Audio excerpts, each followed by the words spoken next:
La Champions League tiene a sus 4 semifinalistas y, como pocas veces, es difícil elegir a un favorito para llevarse el título. Analizamos los dos cruces y usamos el simulador de resultados para saber qué equipo tiene más chances de llegar a la final. El primer duelo será uno entre históricos de la competencia, Barcelona ante el Inter de Milán. El Barça llega a esta semifinal luego de jugar 12 partidos, de los que ganó 9, empató 1 y perdió 2, un 77,8% de efectividad de puntos. En estos partidos marcó 37 goles a favor y recibió 17 goles en contra, una diferencia de gol de más 20. En cuartos de final superó al Borussia Dortmund, primero goleando en la ida de local por 4-0 y luego aguantó en Dortmund cayendo por 3-1 pero asegurando avanzar de ronda. El Inter llega a esta fase tras ganar 9 partidos, empatar 2 y perder solo un encuentro, un 80,5% de efectividad de puntos. Anotó 19 goles y recibió 5 goles en contra, una diferencia de gol de más 14. En cuartos tuvo una durísima serie ante el Bayern Múnich, ganó el primer partido en Alemania por 2-1 y luego empató 2-2 en el partido de vuelta jugado en el San Siro, con el Bayern atacando hasta el último minuto.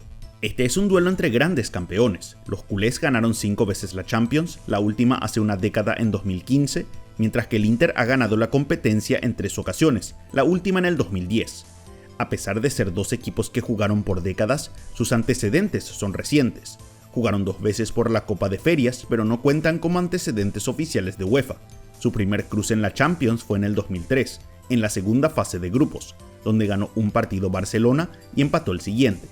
Su único duelo en eliminación directa fue justamente en semifinales de la edición del 2010, un duelo histórico entre Pep Guardiola y José Mourinho, en el año que el Barça compró a Zlatan Ibrahimovic del Inter, incluyendo a Samuel Eto'o en el cambio. En la ida ganó el Inter 3-1 en Milán, mientras que en la vuelta el Barça solo pudo ganar por 1-0, permitiendo a los nerazzurros clasificar a la final, edición que terminarían ganando. Tuvieron 8 enfrentamientos por fase de grupos entre aquella edición y la última del 2022. En este duelo empataron por 3-3 y luego ganó el Inter por 1-0. Aquí el Barcelona sacó ventaja ya que ganó 4 de los 8 duelos. Así los antecedentes quedaron con Barcelona ganando 6 partidos, 2 victorias para el Inter y 4 empates. Cuando uno ve la campaña del Barcelona, llama la atención la cantidad de goles que anotó el equipo en esta edición de la Champions. Su promedio de goles es de 3,08 por partido. Si comparamos este promedio con todas las campañas desde la edición de 1999-2000 de clubes que disputaron más de 10 partidos, esta es la cuarta mejor del periodo, solo quedando detrás de grandes campeones como el Real Madrid del 2014 y el Bayern Múnich de 2020. Ya hemos repetido incontables veces el rendimiento de sus jugadores en ofensiva, Rafinha, Robert Lewandowski y Lamine Yamal. El trabajo de estos 3 jugadores se vio a la perfección en el partido de ida ante el Dortmund. Aquí Lewandowski marcó 2 goles, Rafinha marcó 1 gol y dio 2 asistencias, mientras que Yamal marcó el último gol. Los rivales saben quiénes son los jugadores peligrosos en ataque, pero no pueden hacer mucho por la técnica y visión de juego que tiene cada uno de ellos. Una de las mayores debilidades del equipo fue su trabajo defensivo. En la fase de grupos el equipo recibió 13 goles, incluyendo un increíble 5-4 ante el Benfica. En solo 2 encuentros pudo mantener su arco en 0. Esto cambió a partir de octavos de final, ya que el equipo solo concedió 1 gol en los siguientes 3 partidos, pero se vio frágil en el partido de vuelta de cuartos, ya que el Dortmund pudo generar varias situaciones de gol. Para muchos es un reflejo de un esquema defensivo que no podría aguantar en una serie competitiva.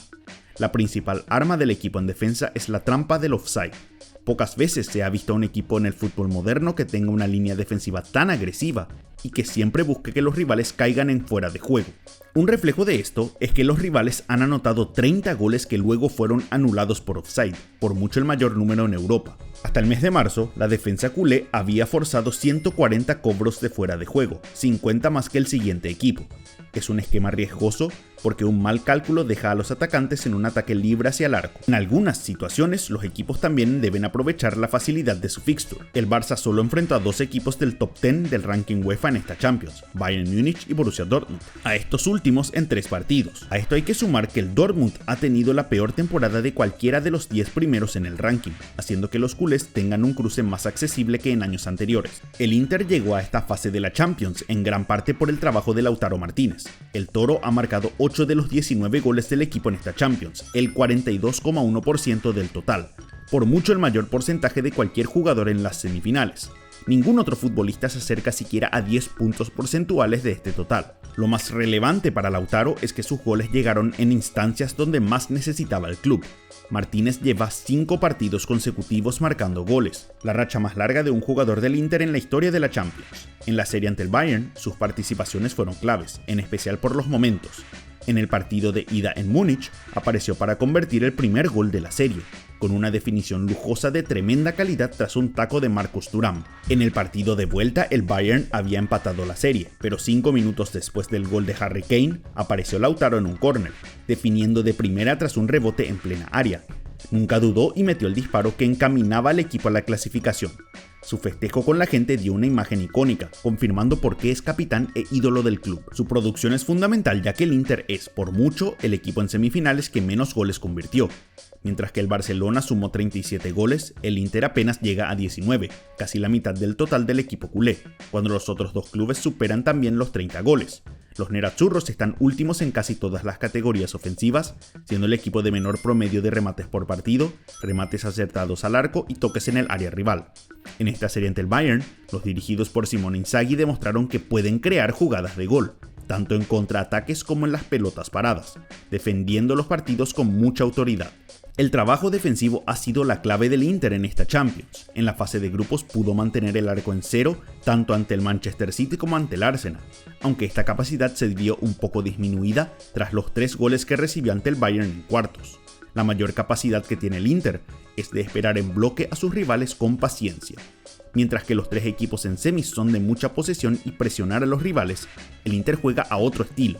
Esto lo podemos ver en que son en el equipo que menos acciones defensivas por minuto suman en la etapa, 4,4, mientras que los demás equipos promedian unas 6.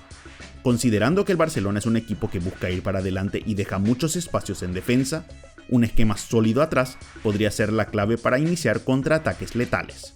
Aquí el favorito a ganar es el Barcelona, con un 57,3% de probabilidades de avanzar contra un 42,7% para el Inter en las simulaciones.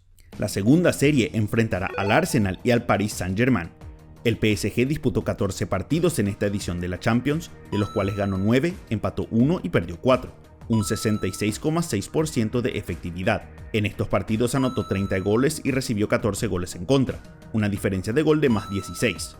En los cuartos de final dejó fuera a Aston Villa en una serie muy emotiva que terminó 5-4 a favor del equipo francés, a pesar que casi desperdició una ventaja de 4 goles en el global durante el partido de vuelta. El Arsenal disputó 12 partidos, ganando 9, empatando 2 y perdiendo solo un partido, un 80,5% de efectividad de puntos, el equipo con mejor porcentaje en semifinales junto al Inter. En estos cruces anotó 30 goles y recibió 7 goles en contra, una diferencia de gol de más 23, también la mejor de cualquier equipo en estas semifinales. El equipo inglés derrotó al vigente campeón Real Madrid en los cuartos de final de forma contundente, ganando por 3-0 en Londres y luego por 2-1 en el Bernabéu, destruyendo cualquier chance de una remontada. PSG y los Gunners ya se enfrentaron en varias ocasiones. Su primer duelo también se dio en semifinales, pero de la Recopa de Europa de 1994. Aquí Arsenal ganó la serie por 2-1 en el único torneo continental que ganó en su historia. Luego se enfrentaron en fase de grupos de la Champions del 2016, empatando en ambos encuentros. Su último duelo fue en la fase de liga de esta edición. El partido se jugó en Londres y lo ganó el Arsenal por 2-0 con goles de Kai Havertz y Bukayo Saka. De esta forma se enfrentaron en 5 partidos, con 2 triunfos del Arsenal, 3 empates y ninguna victoria del PSG. A diferencia del cruce anterior, este es un duelo de clubes cuya mayor deuda histórica es nunca haber ganado la Champions. El Arsenal llegó a la final en el 2006, mientras que el PSG llegó a la final en el 2020. París llega a esta fase en una de las mejores rachas de su historia. Ya se consagró campeón de la Liga Francesa con 6 fechas de anticipación, está en la final de la Copa de Francia y ahora llegó a semifinales de la Champions solo por tercera vez en los últimos 20 años. Lo más importante para el equipo de Luis Enrique es que encontró su ritmo a partir de la mitad de la temporada. Tuvo una pésima racha de 4 partidos sin ganar en la fase de Liga de la Champions, incluso quedando fuera de la zona de clasificación para la ronda número 5. Desde su derrota ante el Bayern Múnich el 26 de noviembre, el equipo parisino disputó 31 partidos, de los cuales perdió solo 2. El 1-0 ante el Liverpool en el Parque de los Príncipes, un partido donde el PSG dominó de tal manera que exigió a Alisson a realizar un récord de atajadas para la competencia y donde el Liverpool marcó el gol en su único remate al arco del partido. El segundo fue la caída ante el Aston Villa en el partido de vuelta. Fue en la serie ante el Liverpool que el equipo se ganó el mote de un equipo competitivo y posible candidato. reduciendo al líder de la Premier League a un rival que fue inferior en casi todos los aspectos del juego. Esto era similar hasta en Aston Villa, donde llegó a sacar una diferencia de 4 goles en el marcador en el partido de vuelta, pero luego el equipo inglés empezó a convertir varios goles, con Gianluigi Donnarumma siendo figura para evitar que empaten la serie. Gran parte del trabajo del PSG es mérito de Luis Enrique. El técnico español pudo crear un equipo competitivo a pesar que el club perdió a gran parte de sus estrellas en los últimos años, la principal siendo la salida de Kylian Mbappé al Real Madrid. Varios otros jugadores del plantel dejaron la institución por ventas o por no ser parte del esquema, como Manuel Ugarte y Randal Kolo Muani. Varios de sus nuevos fichajes han sido claves, como el ecuatoriano William Pacho, quien es el jugador con más minutos en cancha del PSG en la temporada, y quien sacó una de las últimas pelotas de la serie ante Aston Villa, mientras que Joao Neves es el líder de la Champions en duelos defensivos. Sus nuevos jugadores en zona ofensiva son los que se han llevado la gran mayoría de los halagos, como el georgiano Vicha Kvaratskhelia, quien anotó en la ida un gol inolvidable, definiendo con enorme calidad ante la salida del Dibu Martínez. La remontada de Aston Villa mostró la fragilidad de la defensa del equipo parisino. Más allá de su potencia en ofensiva, si no logra ser más sólido en el fondo, cualquier equipo podría convertir si es que logra llegar a su arco. Los Gunners no llegaban a unas semifinales de Champions desde la temporada 2008-2009, año en el que perdieron ante el Manchester United por 4-1 en el global. En la última edición quedó fuera en cuartos de final ante el Bayern Múnich, en una serie donde podrían haber sacado una mayor ventaja. El mayor fuerte del equipo de Mikel Arteta en esta temporada ha sido su trabajo defensivo. Son el club que menos goles recibió en la Premier League, 27 en 32 fechas, y en esta Champions solo recibió 7 goles, un poco más de un gol cada 2 encuentros. Un jugador clave en este estilo del Arsenal es Declan Rice. El mediocampista es la principal razón por la cual el equipo clasificó a esta semifinal, gracias a sus 2 goles inolvidables de tiro libre ante el Madrid en la ida. Hasta ahora sorprende que son los únicos 2 que marcó en toda su carrera, algo que nunca pasa en una instancia tan importante. Es el jugador que más recorre en el mediocampo, siendo líder en duelos defensivos entre los mediocampistas, pero al mismo tiempo es uno de los líderes del equipo en remates al arco. Siempre llega a apoyar el ataque, demostrando su capacidad de ida y vuelta. Suma 7 goles y 9 asistencias en todas las competencias, siendo el segundo del plantel por detrás de Bukayo Saka. Es también el encargado de los tiros de esquina del equipo, una de sus principales armas en toda esta campaña. En la saga central, el eje de su buen trabajo es William Saliba. El central francés es el líder del equipo en duelos defensivos en esta Champions y puede evitar situaciones con su buena capacidad de anticipación. Además del trabajo defensivo, Saliba también es la principal fuente de pases del equipo, siendo el líder con un promedio de 52 por partido. El esquema de Arteta exige que los centrales pasen mucho la pelota, obligando al francés a crear juego desde atrás. El riesgo de este esquema se vio con el único gol del Real en la serie, cuando Saliba perdió la pelota frente al área y permitió que Vinicius convierta con el arco libre.